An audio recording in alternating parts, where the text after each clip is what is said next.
welcome back. My name is Madeline, and I talk about random things every Tuesday. Today I'm going to be recommending some easy and quick classic books to read. I do want to put a quick disclaimer on this video that obviously like the idea of like classic books and like the canon is kind of a gross idea. Like we all know that the canon is kind of like racist and patriarchal and like outdated. Having said that, sometimes it is good to know books that other people have read for like conversational purposes, so that is why I would like to share some that are easy to read to kind of get you into it. First one is called Silas Marner. It is by George Eliot, who is a Victorian writer. She's great. All of her books are good. This one is the shortest though. As you can see, I've taken a lot of notes on it. But it's kind of just like a heartwarming book. It's about this old man who he's kind of like a hermit and he ends up finding a family and like a community. It's very sweet. Another easy quick read is Arthur Conan Doyle's A Study in Scarlet. This is Sherlock Holmes. Very easy read, interesting read. There is a section in the middle that's like didn't age as well. But it's really good, and if you watch the first episode of the BBC Sherlock adaptation, that is what this book is about. The next book I'm recommending is Kate Chopin's The Awakening. I know this book looks thick, but The Awakening is actually only this part, so don't worry at all. I had to read this book not once, not twice, but 3 times in undergrad for college. It's very interesting. It's about this woman who's dissatisfied with her marriage. It talks a lot about what it means to be Creole. It's really an interesting book. Highly recommend. Next up, this one is a play, Samuel Beckett Looking for Godot, a classic Irish play, very interesting. It is about a couple of people waiting for someone to show up. That person may or may not represent God.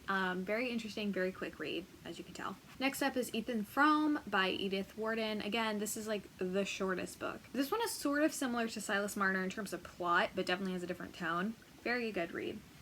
Now, we've all probably read this one in high school. This is of Scott Fitzgerald's The Great Gatsby. Very quick, very short, very easy read, and I love this book. I think it's really good. The next 2 books that I'm going to say aren't that thin, but they are pretty quick to read because the reading level is way easier. So here we have Bram Stoker's Dracula. This is a Victorian horror that I'm sure we're all familiar with, but it is told as an epistolary, so there are lots of like little letters.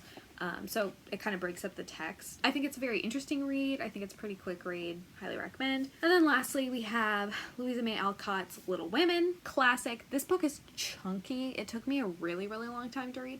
But if you just read a couple chapters a night, it's like super good. And it's definitely worth the time. And I could not have it on the list. So I definitely recommend. And the reading level's pretty good as far as classics go. And this is an American writer. And I don't usually like them, but here we are. I also feel like I should say that if you want to get into classics but you don't want to commit to a book, there's so many short stories and poems out there.